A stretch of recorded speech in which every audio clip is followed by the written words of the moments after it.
নবনির্বাচিত মার্কিন president Donald Trump বলেছেন, লস অ্যাঞ্জেলেসের ভয়াবহ দাবানল পারমাণবিক আঘাতের চেয়েও বেশি ধ্বংসযজ্ঞ ঘটিয়েছে। তিনি সতর্ক করে বলেছেন, ক্ষতিগ্রস্ত এলাকায় প্রকৃত মৃত্যুর সংখ্যা বর্তমান মৃতের সংখ্যাকে ছাড়িয়ে যাওয়ার সম্ভাবনা রয়েছে।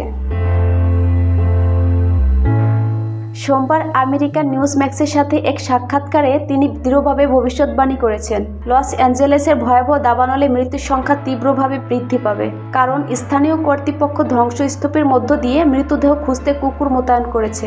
ট্রাম্প বলেন, আমি বিশ্বাস করি এটা পারমাণবিক অস্ত্রের আঘাতের চেয়েও বড় ক্ষতি। আমি এর আগে কখনো এমন কিছুই দেখিনি। মাইলের পর মাইল বাড়িঘর পুড়ে ছাই হয়ে গেছে, কিছুই দাঁড়িয়ে নেই। গত সপ্তাহে শুরু হওয়া ভয়াবহ দাবানল শুষ্ক মরু বাতাস বহনকারী হারিকেনের কারণে ছড়িয়ে পড়েছিল।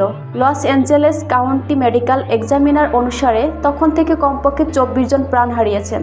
তবে ট্রাম্প জোর দিয়ে বলেছেন যে প্রকৃত মৃত্যুর সংখ্যা 2 ডজন নিশ্চিত মৃত্যুর চেয়েও বেশি হতে পারে। ট্রাম্প বলেন, তার অনেক মৃতদেহ খুঁজে পাবে, কেবল কুকুরই তাদের খুঁজে পাবে, তাই না? জার্মান শেফার্ডরা পাবে। তারা তাৎক্ষণিকভাবে ছাই তুলে নিতে পারে। এটা আশ্চর্যজনক, কিন্তু আমরা অনেক মৃতদেহ খুঁজে পাবো।